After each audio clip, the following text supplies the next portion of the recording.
or you'll get notified. Hey, everybody. Good morning. It is Thursday morning live, and I'm joined this morning by Kevin Dugan, one of my partners, and I am excited about being here this morning. So this is Thursday morning live is something that we'll start doing every week. Every week, I'll like to have a guest on. So if you're somebody out there listening this morning and you would like to join me on a Thursday morning, reach out and we'll get something scheduled. Kevin, how's it going? Doing well, doing well. Thanks for Good. having me, Mike. Excited to be here. Yeah, I know it's early for you too, right? You're on the West Coast. West Coast, but I got to wake up on East Coast Central Time most days. So which is it, East Coast or Central? At this point, I'm waking up pretty much East Coast, so I can be ahead of the Central guys. So what's your so let's do this. Let's talk about morning routine. I know you're an early guy. You like to get up, go out. What's your morning routine like? Yeah, so routine's something that I'm definitely improving over time. It's taken me years to realize that I'm a non-structured person, normally a night owl, but because of business, I need to be able to perform better. So waking up at a consistent time, sleeping at a consistent time to get enough rest is absolutely critical. And in the morning, I start off with a glass of water. Keep things fresh. Keep it pretty quiet. So I try to do a little bit of meditation first to calm the mind before the day gets too crazy. I do a little bit of planning for what the day should look like in terms of my high performance habit calendar, and I try to go for a walk in the morning just to get the juices flowing for about 15 to 20 minutes, walk the dog, get that out of the way. It's pretty much the normal routine that I have going on right now. That's pretty cool. So, um, it's interesting. I thought actually when you said, "Hey, I grab a glass of water," I thought you were going to say, "I grab a glass of wine." That's what I thought you were going with that. And I Hey, know give you're me a little bit of credit, Mike. not. It was just kind of funny. I was like, "Wow, where'd that come from?" Get Hey, the juices flowing early. you said something really interesting, right? You said planning. So I'm, me, I coach you. And, one of the things I always talk about is planning and your intentions behind that. So when you are doing your planning, do you feel that you are being intentional about what you want your outcome for the day to be? Yeah, fantastic question. Also working to improve that. I'm trying to have more of a intention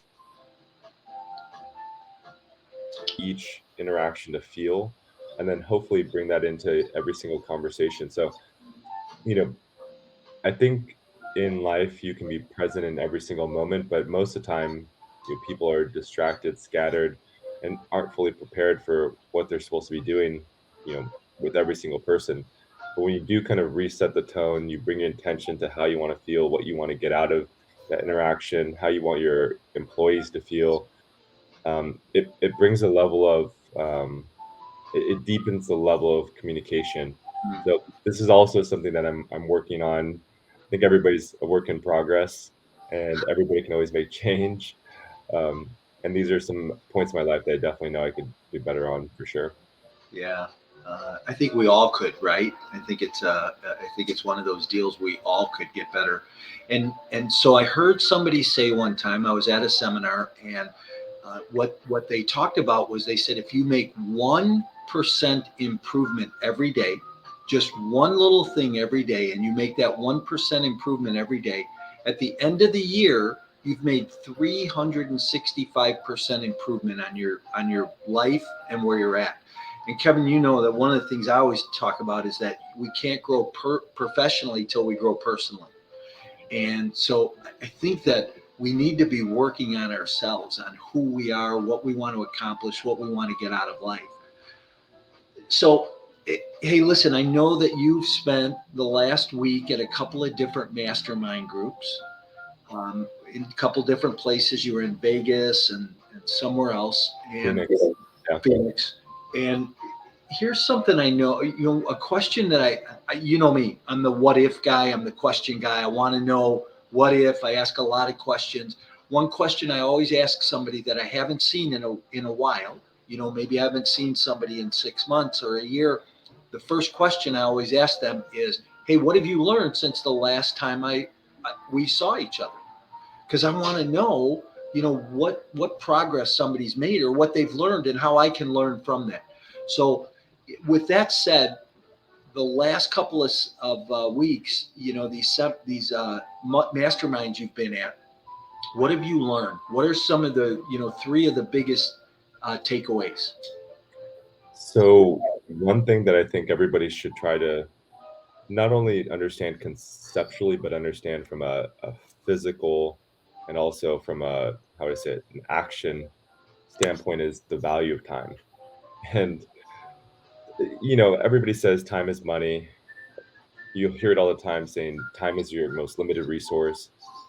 And for the most part, individuals don't actually act and behave like it's their most limited resource. And when you're young, it's fine. When you're getting a little bit older, it's fine. But there's gonna be a certain point in your life where you feel like you don't have as much time and that time is running out.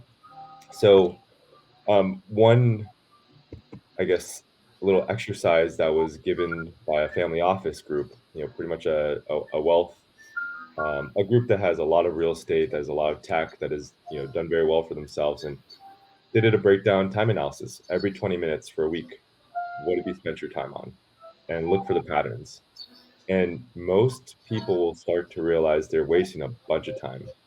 You know, what did you do in the morning? Did you kind of take your time while getting up and sort of got dressed, but maybe you made some breakfast, you stopped and listened to a little bit of a podcast, and then you got back to like finishing getting dressed up. Like there's a lot of these transition moments in life where you can recapture your time, and if you're able to recapture, you know, 20 minutes a day, 7 days a week, that's an hour and 20 minutes. No, that's like 2 hours and 40 minutes. There's a lot of time that can be recaptured that if you had that moment back, what could you do with it to be more productive? So I want to bring to everybody's attention how valuable time is and how most of us are actually wasting it a lot.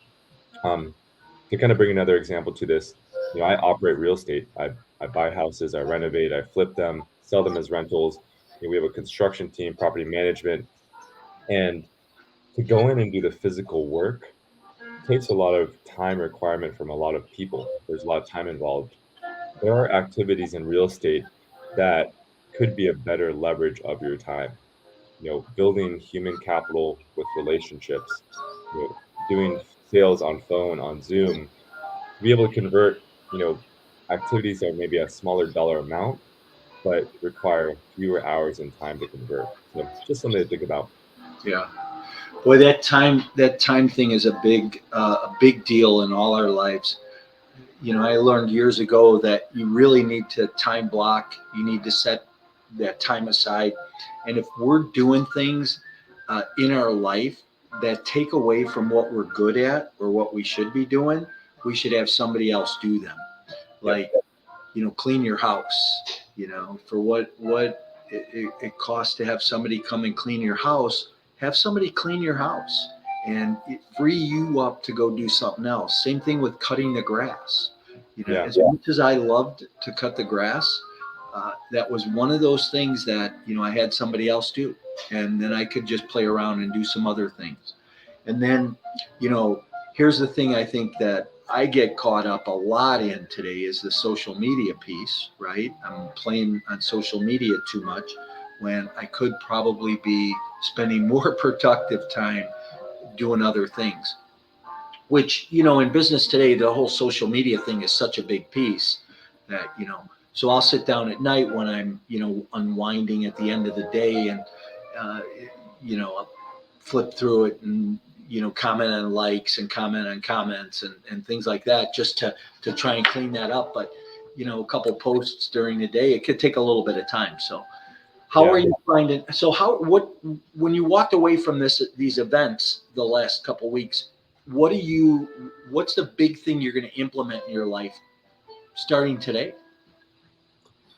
So starting today is number one, think a little bit bigger. There are many people in this world that have the exact same amount of time as you and I, but are playing at a bigger game.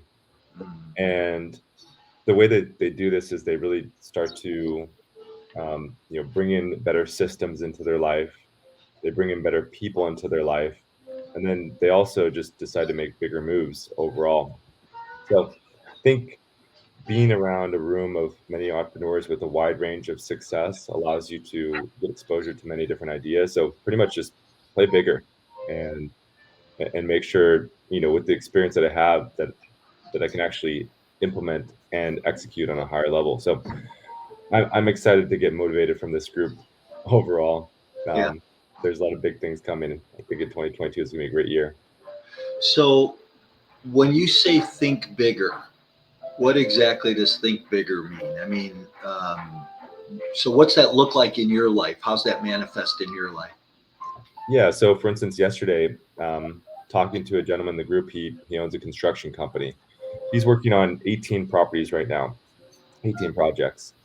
Like, wow, that's a lot. Tell me about your business. How were you able to do this? And he's like, well, I got a construction consultant to come in to help us evaluate our systems. He actually introduced me to somebody in Chicago to help evaluate some of those aspects. He's like, great person, knows the business in and out, and can help you determine if your guy is good or not. But the reason why I mention this is when you are able to bring in better people, that allows you to implement at a larger scale and do more of what you're supposed to be doing. And I think everybody should try to cultivate more of who their personality is and what their strengths are, and then complement what their weaknesses are to be able to work at a bigger scale. Um, so that's one aspect. And then the systems. I mean, it's so, how do I say it? I'm not a systems guy at heart, but they're absolutely required. If you've done something once, that's fine. If you've done it twice, all right, it should frustrate you. If you've done it 3 times, now you need to go and create a system because you're just wasting time. Yeah. Systems can always be created. I love the systems thing, right? And I'm a systems guy, right? So it's like the first time I bought a multifamily deal, I had no idea what I was doing. I just did it, and then I realized I did it all wrong. And I think we too often try to look at people's success and we don't look at their mistakes. So what mistakes did somebody have to make till they got it right? So I bought this property, I did it all wrong. And all of a sudden now I sit down with my broker and I'm like, Ryan, we need to create a buying standard. And he said, I tried to tell you that. I said, I know, I don't listen part of the time. And I listen more today than I did back then, though. That's good. It's important to listen. And so we sat down and built a buying standard. And it started with what you visually see, right? When I pull into a parking lot, what do I want to see? 2 to 3 story buildings, pitched roofs, interior entrances, bigger parking lot, maybe some covered parking, maybe some covered garbage cans, things like that that make sense for that visual appeal. When I pull up to a gate, does the gate open all the way, or can it be fixed? What has to happen with the fence and the flags and the water? So how do we make it more attractive, more visually appealing, not just for the new tenant coming, but for the stakeholder? And the stakeholder is those people in the neighborhood. How do we add value to the local gas station or grocery store? Because we bring a better tenant in, somebody with a higher household income that can spend more money in the neighborhood, right? Yep. It, those are the types of things that we have to talk about and look at when we're looking at buying a multifamily deal, and how do we change the dynamics? 100%. I mean, ultimately, it's supply and demand. And if the product that you produce doesn't create a demand, it's going to be very difficult to increase the value on that particular project. Yeah. So let's talk about underwriting a little bit. So, we're scrolling at the bottom here. We're talking the difference between passive and active marketing or real estate investing, right? Yep. One of the things when you and I really met, one of the things you were heavy in is active marketing. Active real estate investing. And you roll your sleeves up and you have this fix and flip business from LA, and a construction company and a property management company, and you're in it on the daily grind. And you know what? Not everybody can do that, right? So there's the alternative, and that alternative is passive real estate investing. That's where people go to syndicators, sponsors, developers, guys like you and I who put deals together, and we bring partners in. and those partners get to take advantage of what we put together as a real estate opportunity. So we can buy a distressed piece of property, and maybe not even a distressed piece of property, just something that needs to be re-engineered different, bring partners in and operate it totally differently. For sure. So how's that impacted your life today? Well, one thing I would put out there is I think the dream is everybody wants to be a passive investor. Hmm. So I'm just gonna straight up say it the way it is. Like, when we work with big institutional money, like for the most part, they're passive. They want to be passive. They want to place their money with those who are willing to roll up their sleeves and do the work. And I think there's it's okay to be either or, depending on what you want to do. I really believe that in this market right now, it's a more challenging market to operate. It's hard to find really good deals unless you know how to find them. It's hard to turn them around and rehab them if you don't have the knowledge. And it's challenging to manage people if you don't know how to manage that asset class. So being a passive investor right now, and that's not to discourage anybody. I think you can do anything. It's just in a market where there's a lot of signs that we could hit corrections. You want to make sure that you're really good at what you do. So the best are going to thrive in this environment. Um, so being a passive investor is a great thing to do first because you can learn from other people. You get to enter the game, you get paid to play the game, and then you don't have to do any of the work. Like that sounds awesome. Yeah. Sign me up for that. And if you have retirement accounts and you're an active investor, you can't invest in your deals anyway. So you're going to be passive regardless. Right. But if you want to make the most money from a dollar perspective, active is the way to go. It may not be the most money from a dollar per hour perspective because you're putting the time. So keep that in mind. Right. We go and we put together the team, we assemble the group, we make sure that things are being executed. It requires a lot of time and effort and energy. Well, I think one of the things you and I have realized is, hey, we're getting ready to close a 40 unit right now. And for the amount of work, the amount of time it's taken us, and how much time and effort you and Rochelle and I have put into that deal, we kind of said, hey, let's go buy a couple hundred units at a time. And I understand more today how that economies of scale makes more sense. And Yep. so, that's kind of where we've been heading and focusing. But I still think that there's so much opportunity in this niche, and that niche being in between that 20 to 80 units, 20 to 100 units, because There is. the competition's less. Competition's less, and also that the people who own the buildings aren't sophisticated. They're Yeah. not professionals. Yeah. Like they're individuals who haven't done it before. They just wanted to own property, and there's a lot of opportunity to improve those assets to perform the way the market needs. Yeah, for sure. Well, listen, hey, it's been great. Go get some coffee, would you? Maybe some breakfast and wake up a little, Thanks, Mike. And hey, I did send you over that LOI on that other deal. If you could get that signed so we can get it submitted this morning, that'd be great. Cool. And, join in the conversation Rochelle and I've been having this morning about the fees, because I think we need to tighten those up a little bit on our legal fees and acquisition fees and things like that as from the sponsorship side. So, but I'm going to let you jump out, and I am going to end the broadcast and go from there. So we'll catch up later. See you, Mike. Have a good one. Have a great day, Kevin. Thank you. Appreciate your time this morning. Take care. Bye. Hey, everybody. That was Thursday Morning Live with Kevin Dugan, one of my business partners. Kevin and I are in business together on the syndication side. We are in the process of doing a couple of multifamily deals and property management in the Chicago market. So if you are in the Chicago market here looking for some property management help, reach out. We have a company called Urban REI Property Management, and we specialize in residential, but single family, townhouse residential to multifamily. So if you have a property that you are looking to address or need some help with, don't hesitate to give us a call. And if you are thinking about, what does it mean to be a passive investor versus an active investor, reach out. Kevin and I both will give some question and answer to that. You can reach either one of us through my website at My Core Intentions or Altus Investments. That's where Kevin's at.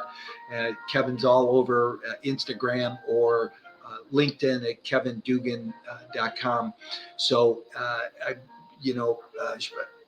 if you have questions or need him, don't hesitate to reach out. This is Thursday morning live. We'll be here every Thursday morning at 8:30 a.m. Central Time.